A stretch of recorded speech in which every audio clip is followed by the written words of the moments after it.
ህዝቡም እንዲያቅ ለአንዴና ለመጨረሻ ጊዜ ትፈልጊዋለሽ አትፈልጊው? አይኑም ማየት አልፈልግም። እሱን ልነግራችሁ ነው የመጣሁት። ማንም ሰው በህይወትክ መጥቶ ሊሄድ ይችላል። ማን ያዛል? ያንተ መንፈስ አርፎባት መሆን አለበት።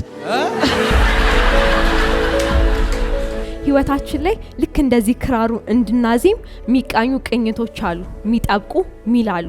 ትቅርብሃ የራስ ጉዳይ አንተ ለሷ ምናምን ይሆናል። ያ አይገባንም። ያፈቀረ ሰው የፈለገ ብትሉት ይችላል። የእናንተ ሰርግ ላይ ሄጄ ገንዘብ ከማወጣ እንደው በቁሜ ብሞት ይሻለኛል። ፍቅረኛ ጥላ ሄደችው ለብርሃን ነው። እንዴት እንደስ አስጠላኸኝ፣ እንዴት እንደሰለቸኸኝ ማለት እሱ። ዝም በል አንተ ደግሞ። ቤት የምፈልጉ እስቲ እጃችሁን አውጡ። ዋው መኪና የምፈልጉ።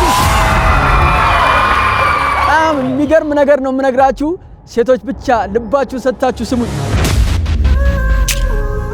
ለፍተሽ ያገኘሽው የላቦስሽ ውጤት መና ሁኖ አይቀር። ቁም ነገር ስሪበት። ስላንቺ አዲስ የቁጠባ ሂሳብ በአገር ውስጥም በባህር ማዶ ላላችሁ እህቶቻችን በሙሉ እናት ባንክ አዘጋጅቶላችኋል። እናት ባንክ ማን እንደናት።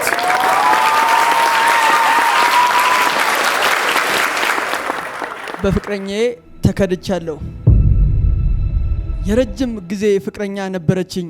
ብዙ አስደሳች የፍቅር ጊዜ አብረን አሳልፈናል። ድንገት በማላቀው ምክንያት ተለየችኝ። ወደ እኔ ልትመለስልኝ አልቻለችም። አሁን ሁሉም ነገር ጨለማ ሆኖብኛል። ራሴንም ለማጥፋት አስቤያለሁ።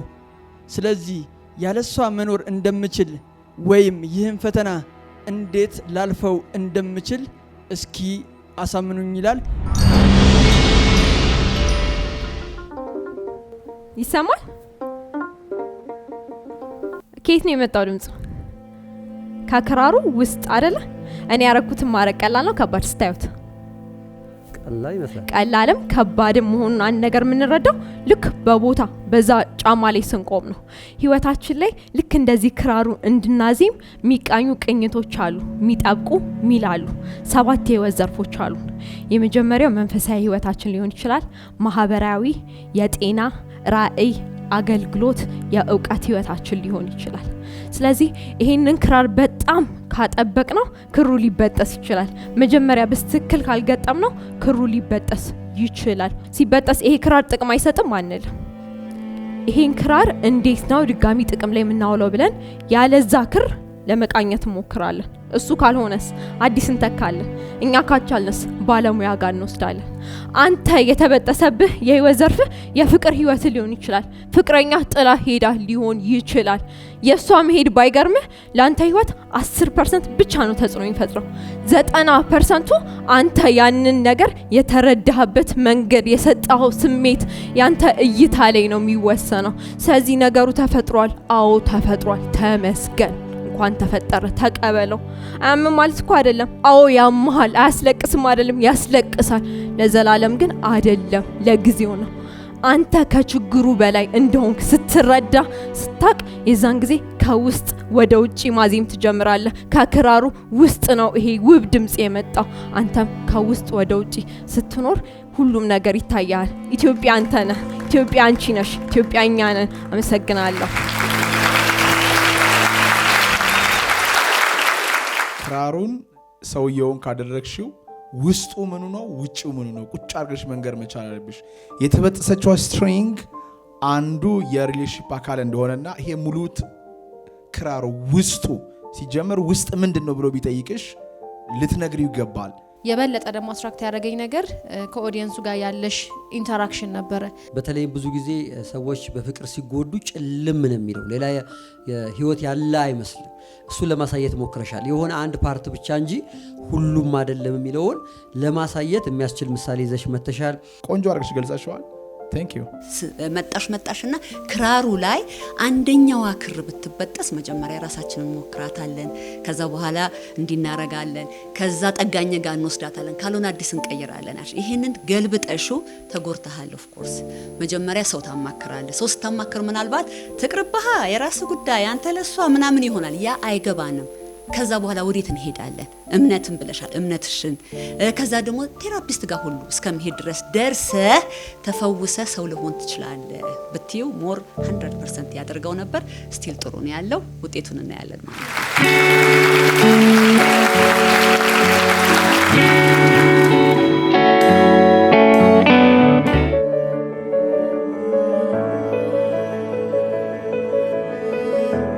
ለምፈለጋችሁኝ በጣም ጥሩ ዜና ጥሩ ዜና ይዘንልሽ መተናል ርብቃዬ።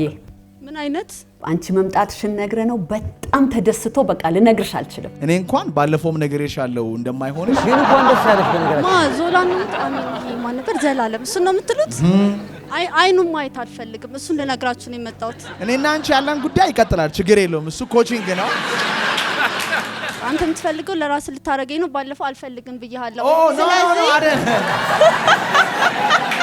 ምን እንደሚጽፍ ታውቂያለሽ? ፌስቡክ ላይ እኔ የምጽፈውን አይተሻል? ፌስቡክ ላይ እኔ ፖስቶውን አይተሻል? ዩቲዩብ ላይ ኢንስታግራም ቼክ አድርገሽዋል? አልፈልግም። እንደው ምልሽ እንደምንም እየመከርሽ መመለስ ትችያለሽ ከሚለው አንፃር ነው። እሱን መቀየር አልችልም። እኔን ባትፈልጊ አንተ ወደዛ አመሰግናለሁ። ተውኝ።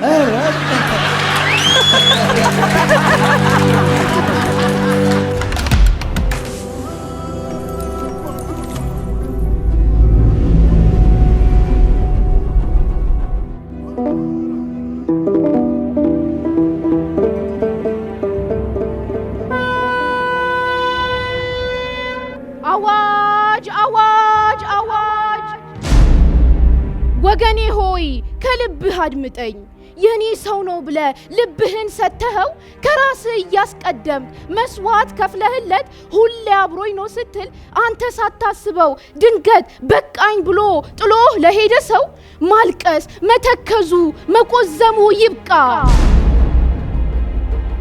ማንም ሰው በህይወትክ መጥቶ ሊሄድ ይችላል። አንተን የፈለገህ ይምጣ፣ የሚቆይም አብሮህ ይዝለቅ። ነገር ግን በፍጹም አንተን የማይፈልግ የራስ ያልሆነን ሰው በመታገል ጊዜህን አታጥፋ። ሀገርክም ብቸኛዋ ምትክ የሌላት እናትክም ካንተ ብዙ ይጠብቃሉ። አንተን የሚወድህ ከሱ ደስታ ይበልጥ ያንተ መደሰት የሚያስደስተው። ህልፈትህን ቀርቶ እንቅፋት ሲመታ ለሚያስደነግጠው በዙሪያህ ላለ ሰው እንዲሁም ከሁሉ አስበልጣ ከልቧ ካንጀቷ ለምትወድ እናትህ ሐዘን አትስጣቸው።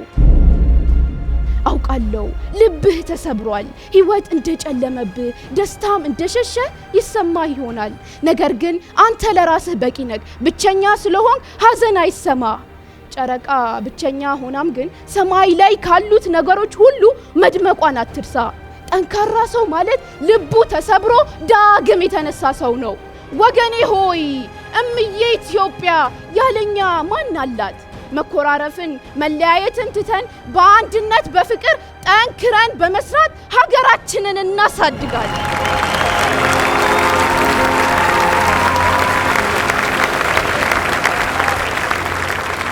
አማቱላ ለውድድሩ የምትሰጪው ትኩረት፣ የምታሳትፊያቸው ሰዎች፣ የምትፈጥሪያቸው አለባበስ ታሪኮች በጣም ደስ ይላሉ። በጣም ቆንጆ ነበረ። የሚገርም ትወና ነው። ኢትስ ሶ አርቲስቲክ በጣም ኪነ ጥበባዊ ነው። ሰውየው በአንድ ፍቅር ተይዞ ሁሉ ነገር መርሳት የለበትም። ከዛ ወጥተህ ደግሞ ከራስ አልፈ ወደ አገር መትረፍ ትችላለህ የሚለውን እሳቤ በደንብ ብታሰርግጪ በደንብ እንይዘው ነበረ። በአጠቃላይ ግን ያቀረብሽበት መንገድ ወድጄዋለሁ። እኔ ያን ሰውዬ በሆን ኖሮ ዝም ብዬ ላልፈው አልችልም። ይሄ ሁላ ነገር ለምሳሌ እዚህ ጋር ቁጭ ብዬ ለኔ ቢሆን የተዘጋጅታችሁ የመጣችሁት ዝም ብዬ እንደበፊቱ ልጎዳ አልችልም። የተሰጠነ ርዕስ የሆነች ሴት ወይም የሆነ ሰው ተክዶ በፍቅረኛው የነበረ አይነት ሰው ነው። ሞር ኮንክሉዥኑ ከፍቅረኛ ጋር ቢሆን ኖሮ ለሆነ ግለሰብ ቢሆን ነበር። ጥሩ ነገር አልሽ መጀመሪያ ላይ ለምሳሌ ስህተት መሆኑን የማይወደውን ሰው መከተል ስህተት መሆኑን ስሜቱን ደግሞ ተረዳሽለት። አውቃለሁ ተጎድተሃል ብለሽ ተረዳሽ። እዛ ሄድሽና ትንሽ ወደ ሀገር ወሰድሽው። እንደኔ እኔም ተረድቼዋለሁ። ለምን እናቴም ተጨንቃለች፣ ራሴን ላጠፋ ብዬ እናቴም ተጨንቃለች። እናትህ ደግሞ መጨረሻ ላይ የሰጠሽው ብዙ ትጠብቃለች። እናትና ሀገር ብለሽ ያልሽው ጥሩ ነው፣ አሳምኖኛል።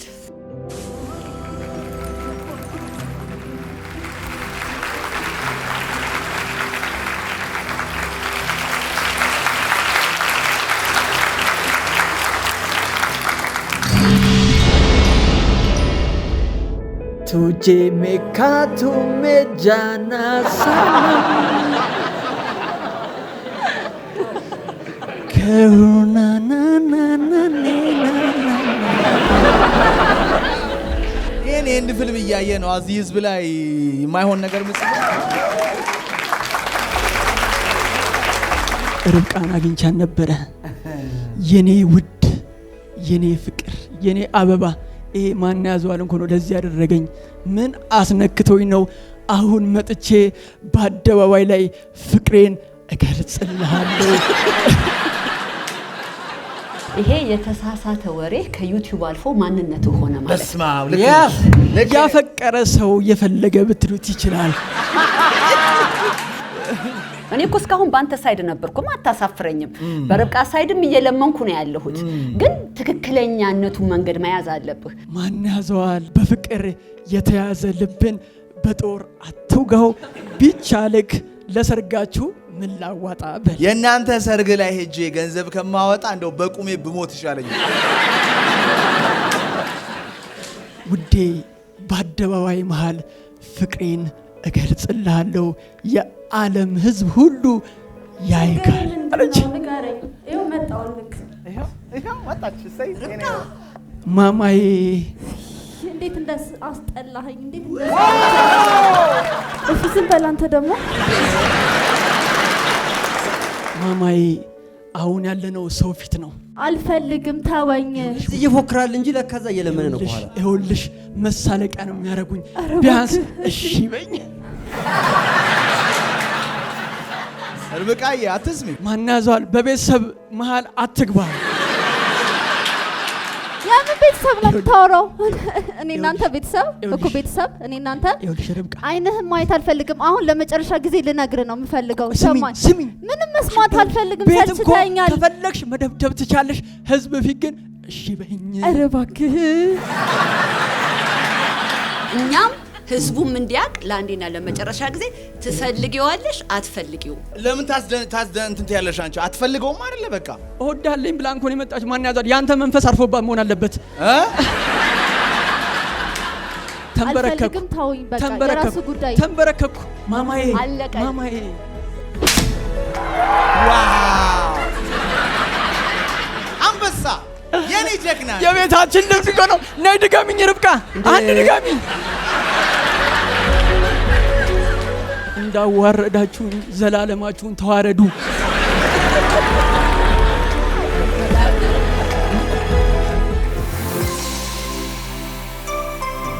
እናት ባንክ ማን እንደ እናት። ያንተ ዋጋ ስንት ነው?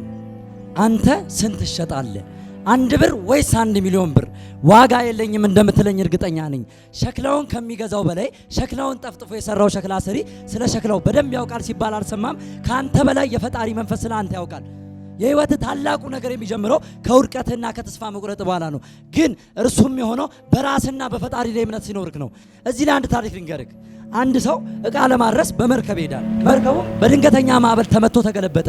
ሰውየውም ራሱን አንዲት ሰው አልባ ደሴት ላይ አገኘ።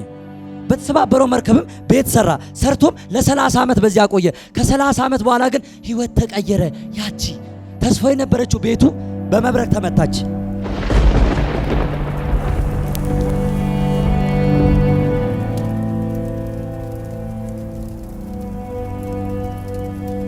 ሊያጠፋት ሞከረ፣ አልቻለም። ተስፋ ቆርጦ ራሱን ሊያጠፋ ወደ ጫካ ገባ። አትሙት ያለው ነፍስ ሆነና ከዛፍ ላይ ወድቆ ተረፈ። በዚህ መሃል ግን አንዲት ትንሽ መርከብ ከሩቅ ስትመጣ ተመለከተ። ለብዙ ዓመት ሰው አይቶ ስለሚያውቅ ወደ መርከቧ በፍጥነት ሄደ። እንዴት መጣችሁ አላቸው። የመርከቡን መቃጠል አይተን መጣን አሉት። በአንተም ህይወት ላይ ፍቅረኛ ጥላ ሄደችው ለብርሃን ነው። ግን አንተ ወንድሜ ራስህን አጥረ ተስፋ ቆርጠ በትንሽ አጥር ውስጥ ቁጭ ብለሃል። ተነስ፣ አሁን ተነስ። የዓለምን ጎዶሎ፣ የእናትህን ጭንቀት፣ የሀገርን ችግር የምትፈታበት ሰዓት ነው። ተነስ፣ ተነስ፣ ተነስ።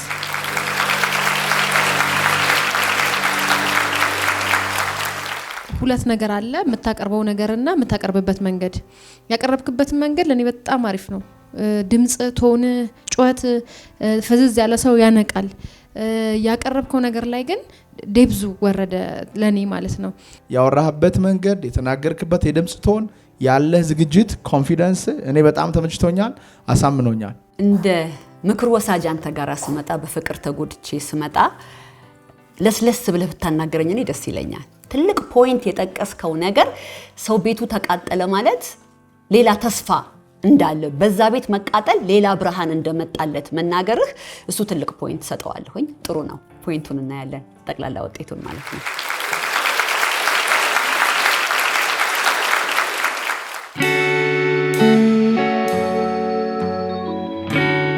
አማቱላህ ሁሴን፣ ይዲዲያ ሽመልስ፣ ሲሳይ አለማየሁ ወደ ቀጣይ ዙር ያለፈው ወይም ያለፈችው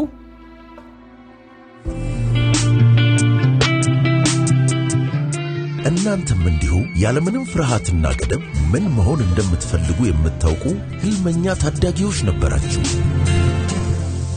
ታዲያ እዚህ ከደረሳችሁ በኋላ ምን ተፈጠረ? ህልማችሁን ከማሳካት ምን አስቆማችሁ?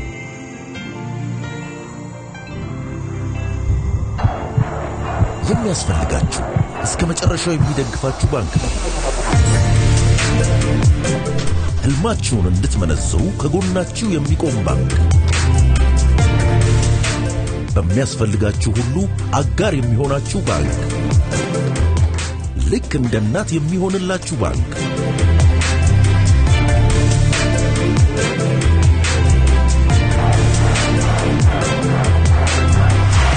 ህልሞን ይመንዝሩ። እናት ባንክ። ማን እንደ እናት?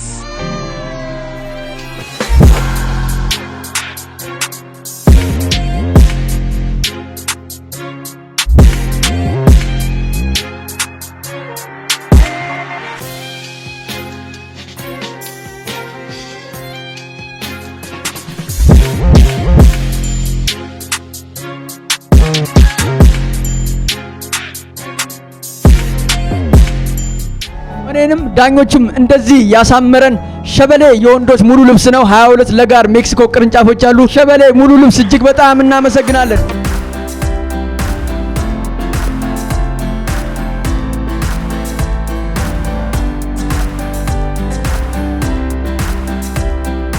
የአንቂ አንደበቶች ፈጣሪና ዳኛ እንዲሁም የስብዕና ግንባታ አሰልጣኝ የሆነው የፍጹም ፍስሐ ስልጠናዎችን ለመካፈል አርብ ከ11 ሰዓት ጀምሮ በመገናኛ ቫምዳስ ሲኒማ መግቢያ ዋጋ 100 ብር ብቻ። ለተጨማሪ መረጃ 0944 16 16 33 ላይ ይደውሉ።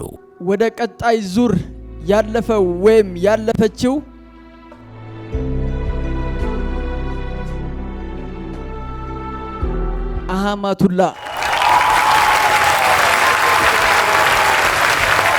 አመቱላ ወደ ቀጣይ ዙር ያለፈችው አመቱላ